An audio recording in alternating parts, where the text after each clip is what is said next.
예수님께서 이제 공생애를 마치고 떠날 시간이 얼마 남지 않았습니다. 그래서 예수님의 제자들 12명을 데리고 가이사랴 빌립보 지역에 가게 됐습니다. 그곳에서 예수님은 제자들에게 묻습니다. 너희는 나를 누구라고 생각하느냐? 그때 사람들이 그렇습니다. 예수님은 훌륭한 철학자요, 인문학자요, 사상가요.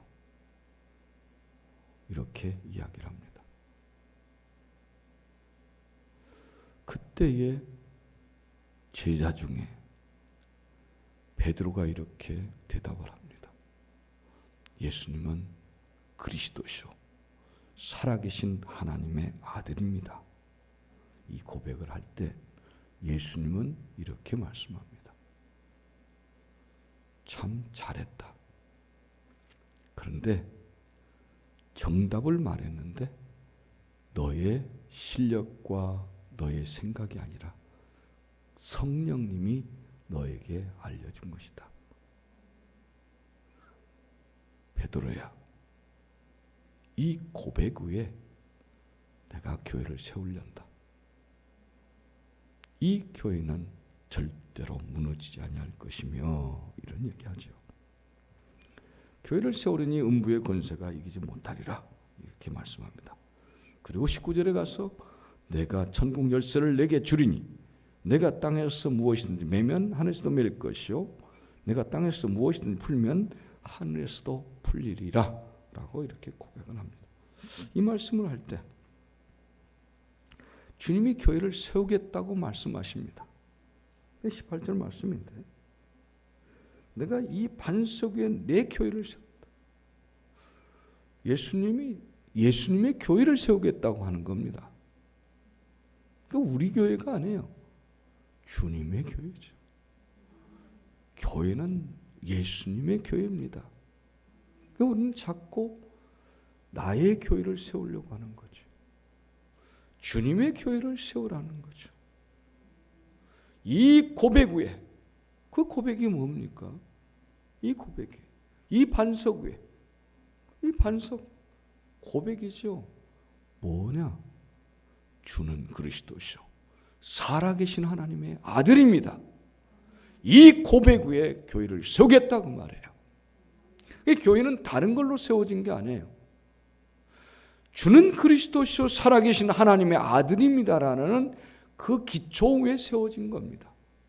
그런데 그것이 아닌 좋은 사람들, 능력 있는 사람들, 훌륭한 사람들을 기반으로 세워진 교회는 교회일 수가 없습니다. 주님이 분명히 말씀하신 것은 이 고백 위에 이 반석 같은 고백 그 위에 세우겠다는 말씀입니다. 주님이 주님의 교회를 세우는 거죠. 그러니까 우리는 돈을 들이고 일꾼이 있고 재료가 있고 연장이 있으면 교회는 얼마든지 세울 수 있다고 이야기를 합니다. 그러나 주님의 교회는 그런 세멘트가 있고 철근이 있고 많은 인부가 있고 인테리어할 돈이 있고 그러면 교회가 세워진 줄 압니다. 그건 교회가 아니고 그냥 장소라는 개념입니다. 예배당이라는 개념이 됩니다. 주님은 그것이 아니라 장소적인 것이 아니라 빌딩이 아니라 고백이라는 거죠. 그 위에 세우라는 거예요. 그리고 그 교회는 주님이 세우는 겁니다. 우리가 세우는 게 아니에요. 주님이 세우셔야 되는 거죠. 그 교회를 주님은 세우시고 절대로 무너지지 아니하리라. 그런데 세상의 모든 교회들은 역사 속에 대단한 교회는 무너지지 않는 건물이 없습니다. 그러나 오늘 또 연연히 이어져 내려온 것은 고백입니다. 주는 그리스도시요 살아계신 하나님의 아들입니다라는 이 고백 위에 세우라. 그거죠. 요한복음 1장 12절로 13절에 영접하는 자 곧 그 이름을 믿는 자들에게는 하나님의 자녀 되는 권세를 주셨으니 이는 혈통으로나 육적으로나 사람의 뜻으로 나지 아니하고 오직 하나님께로 난 자들이니라. 주님이 세우시는 교회가 어떤 교회예요? 이 고백이 있는 교회, 이 반석, 영접하는 자, 예수 그리스도를 믿는 자, 하나님의 자녀가 되는 권세를 주셨다. 이건 사람의 생각, 사람의 육정으로나 혈통으로나 사람의 뜻, 사람들이 뜻을 모아서 세운 그 교회가 아니라 오직 하나님께로 난 자들이더라. 이 교회는 어떤 교회냐? 하나님께로 난 자들이더라는 거죠. 하나님으로부터 거듭난 자, 예수 그리스도를 영접함으로 거듭난 자들의 교회로, 그 교회는 어떤 기초교회냐? 반석, 여기서 말하는 반석. 그 반석 위에 세워진 교회는 하나님으로부터 난 자들이 있는 교회. 그리고 그 반석은 바로 주는 그리스도시오 살아계신 하나님의 아들입니다. 이 고백 위에 세워진 거예요. 그러니까 누구든지 예수가 그리스도입니다. 예수님이 그리스도입니다. 예수님이 주인입니다. 그러니까 예수가 주인인 사람들의 그 바탕 위에 세워진 교회는 무너질 수가 없다는 거죠. 죽음이 와도 사망 권세가 이기지 못하고 오직 주님께서 그 위에 세우신 교회다, 그거죠.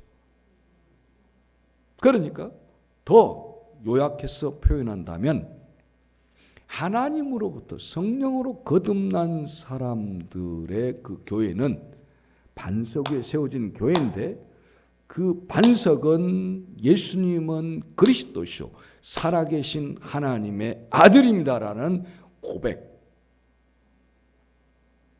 그 고백 위에서 세워진 거예요. 나 잘났어요, 너 잘났어요가 기반으로 세워진, 우리 교회는 대학 교수들이 있고 국회의원들이 많고 구청장이 많고 뭐 사업가들이 많고, 그걸 기반으로 세워진 교회가 반석이 아니라 주는 그리스도시요 살아계신 하나님의 아들입니다 라고 서로 고백해내는 그 반석, 그 고백이라는 반석 위에, 그 반석은 흔들림이 없다. 예수님이 그리스도다, 하나님의 아들입니다. 이것 위에 세워지면 그 교회는 무너질 수가 없다는 거죠. 그런데 자꾸 이 기초를 빼버려요. 나중에 보면 교회는 사람들만 있어요. 똑똑한 사람들, 머리 좋은 사람들, 돈 많은 사람들. 교회가 그렇게 남게 되죠. 무너져 버렸죠. 무너지지 않는 교회는 적어도 주는 그리스도시요 살아계신 하나님의 아들입니다라고 고백되는 그 고백 위에 여러분 한 사람 한 사람이 서갈 때 그게 교회예요. 그리고 여러분은 하나님으로부터 난 자들, 성령 안에 말씀 안에 거듭난 자들, 바로 이런 자들이 어디 위에? 이 반석 위에 세워질 때 절대로 무너지지 아니하리라고 했습니다. 그런데 사람의 집단으로 하면 똑똑한 사람과 돈 있는 사람과 능력 있는 사람, 훌륭한 사람, 유명한 사람으로 모여진 그 교회, 그것은 얼마든지 무너지더라는 거죠. 그건 무너질 수밖에 없다. 우리는 여전히 그런 걸 추구해요. 그런데 무너져요. 그러나 무너지지 않는 교회는 바로 이 고백 위에 세워진 교회가 된다, 그거죠. 요한계시록 14장 4절 5절 우리는 참 흠없는 성도들 이야기가 나옵니다. 그런 교회 이야기가 나옵니다. 계시록 14장 4절 5절 이 사람들은 여자로 더불어 더럽히지 아니하고 정절이 있는 자 어린 양이 어디로 인도하든지 따라가는 자며 사람 가운데서 구속을 받아 처음 익은 열매로 하나님과 어린 양에게 속한 자들이니 그 입에 거짓말이 없고 흠이 없는 자들이더라. 아멘. 이런 흠없는 자들, 여러분이 이 사람들이 누군지 여러분 잘 압니다. 계시록 14장 12, 13, 14 그러면서 이제 15장에 가면 들림받은 자, 휴거된 자들의 이야기가 나오기 전에 휴거된 자가 있는데 어떻게 이 사람들이 휴거된 줄 아냐? 흠없고 정결한 자들이었더라 하고 여러분 같이 요한계시록을 통해서 이 부분을 들었습니다. 이런 자들이 휴거돼서 유리바다, 불이 섞인 유리바다 건너편에서 우리 주님을 공중에서 만나게 되죠.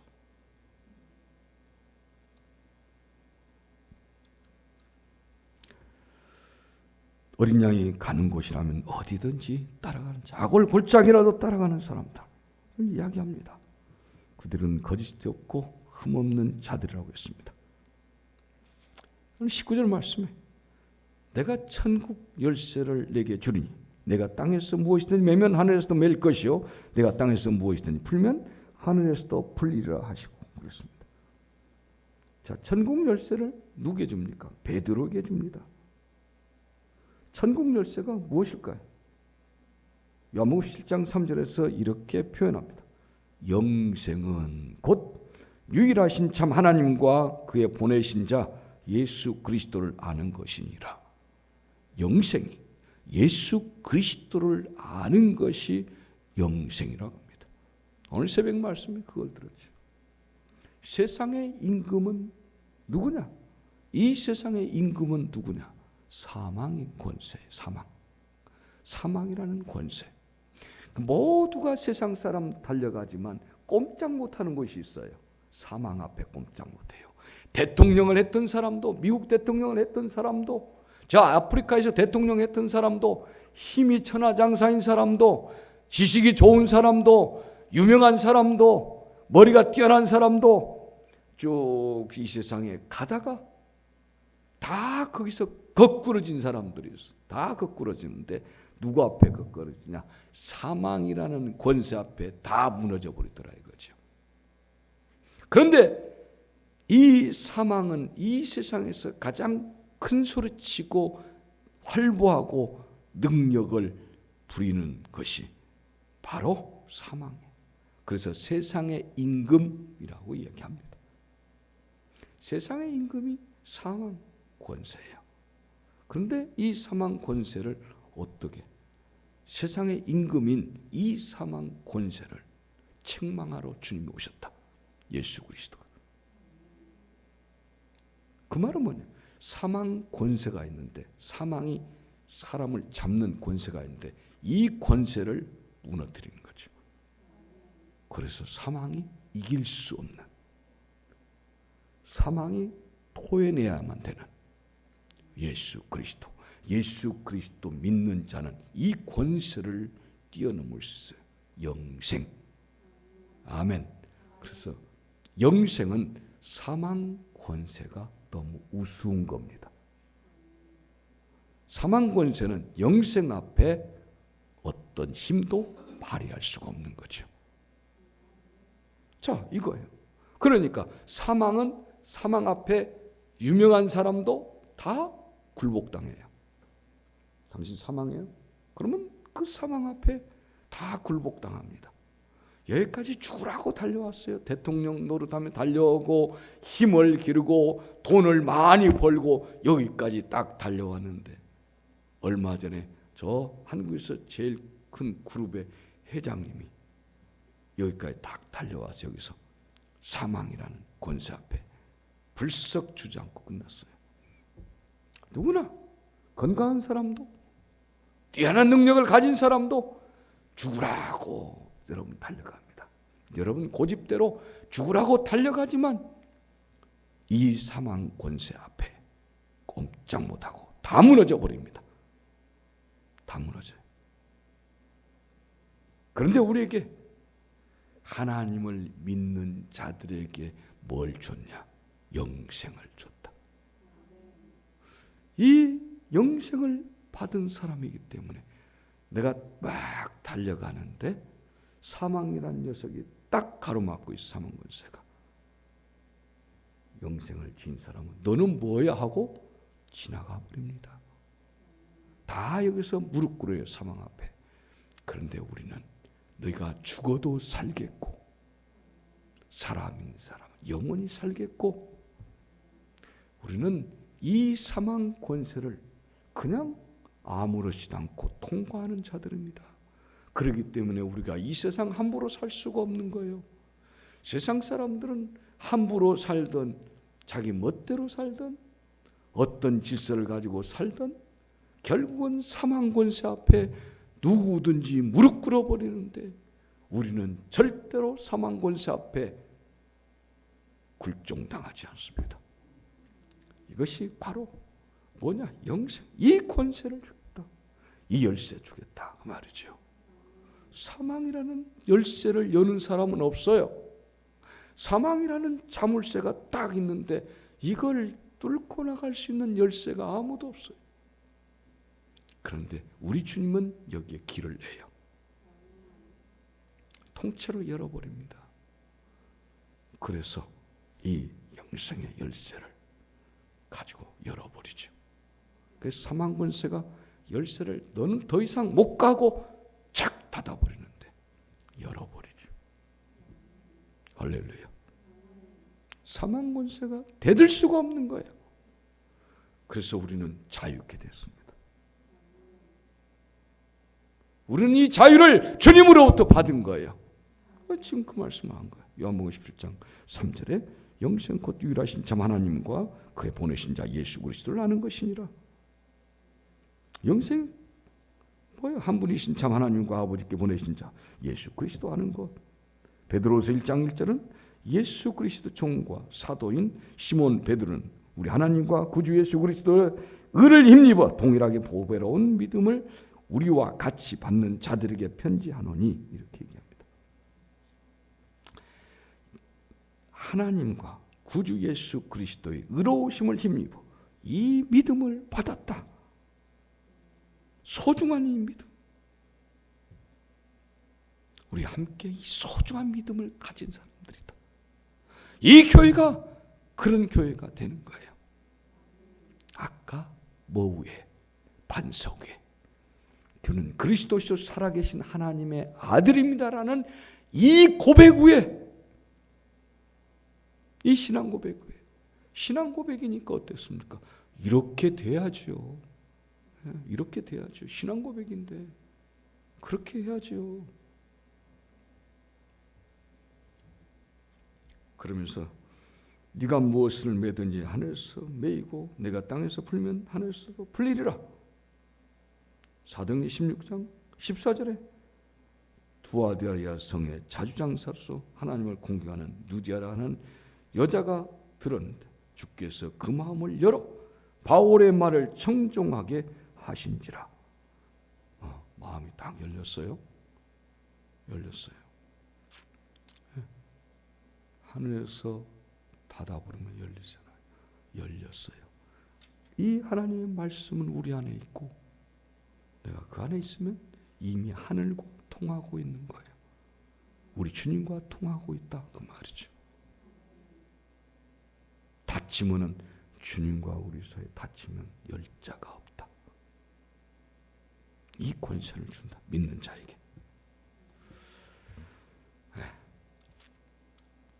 그래서 이 누디아는 사실 두아디라에서 온 여자죠. 누디아는 이제 옷감 장사인데 누디아가 바울의 말을 아주 청종합니다. 귀담아 들었어요.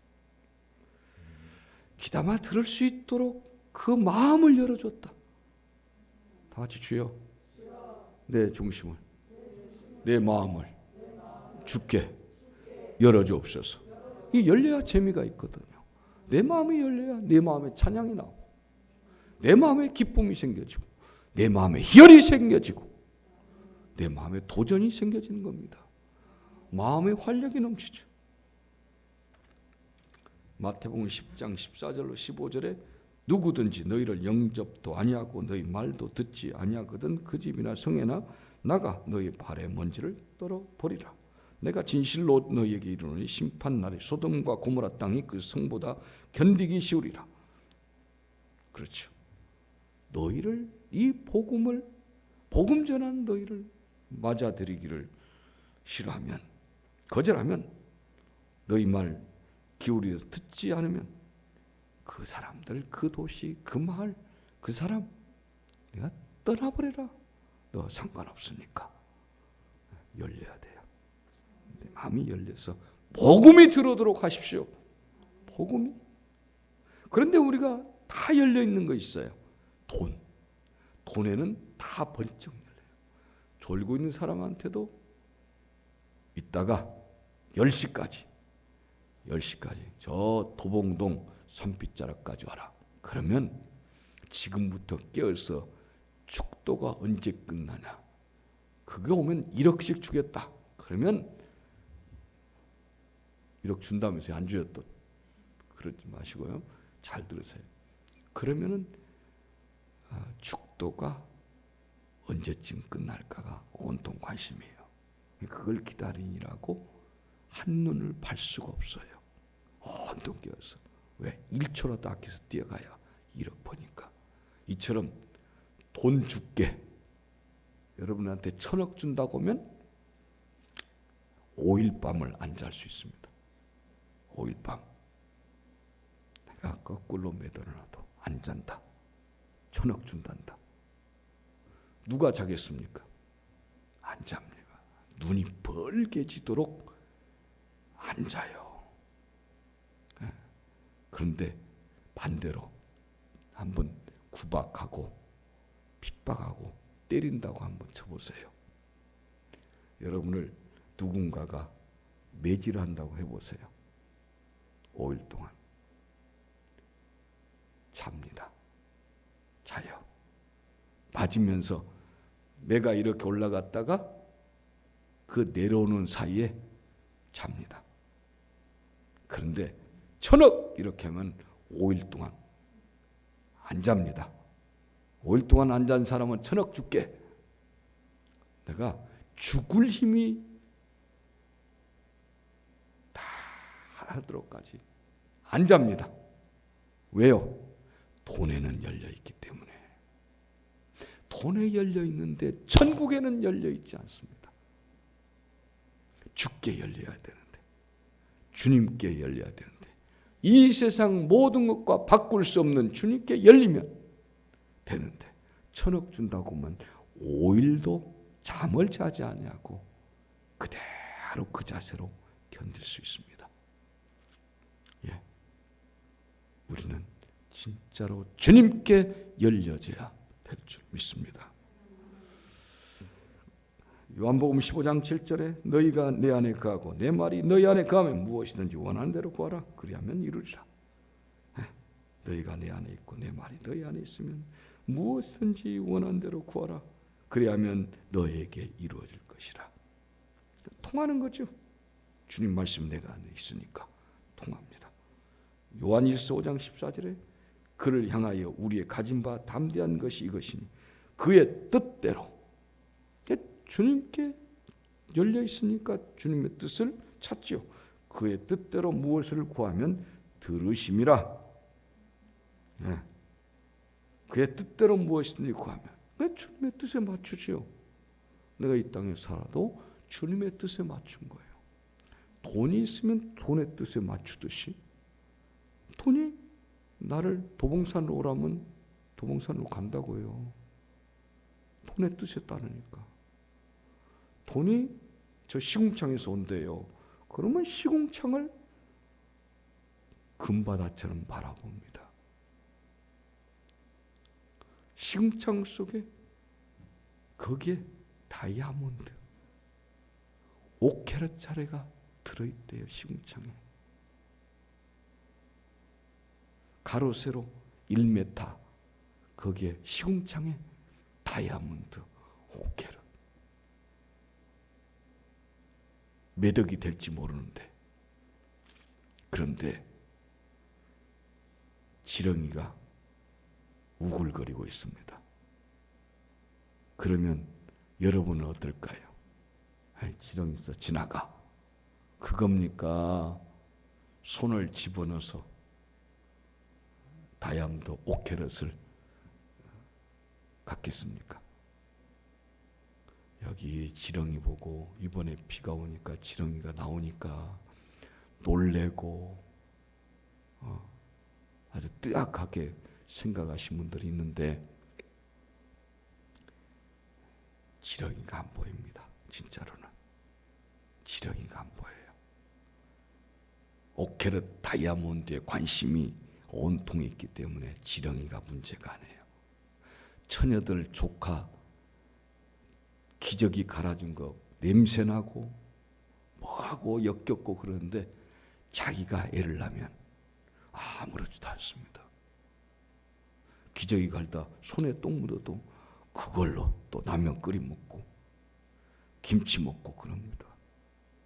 깨끗이 손톱 밑에까지 씻고 에이 더럽게 묻어가지고 어쩌고 이러지 않아요. 그냥 대충 닦고 젓가락질 숟가락질 하면서 식사합니다. 왜요? 내가 꽂혀 있는 것은 내 사랑하는 아이거든요. 내가 좋아하는 다이아몬드거든요. 그러면 징그럽지도 역겹지도 눈에 사납지도 않습니다. 꽂혔기 때문에. 바로 그 꽂힘을 이야기합니다. 주님께 너는 꽂혀 있느냐? 돈에는 그렇게 꽂혀 있던 네 마음이 주님께는 꽂혀 있느냐? 주님께 그 마음이 네 마음이 향해 있더냐? 우리 주님은 그것을 계속 말씀하고 계십니다. 네. 우리 가장 깊은 관심이 어디 있을까요? 꽂혀 있는 사람, 나의 가장 마음 깊은 곳이 어디 있느냐? 누구에게 있느냐? 뭐 하는 데 있느냐 이거죠. 내 마음이 주님께 꽂혀 있는 여러분 되기를 예수의 이름으로 축원합니다. 같이 한번 기도합니다. 고마우신 하나님,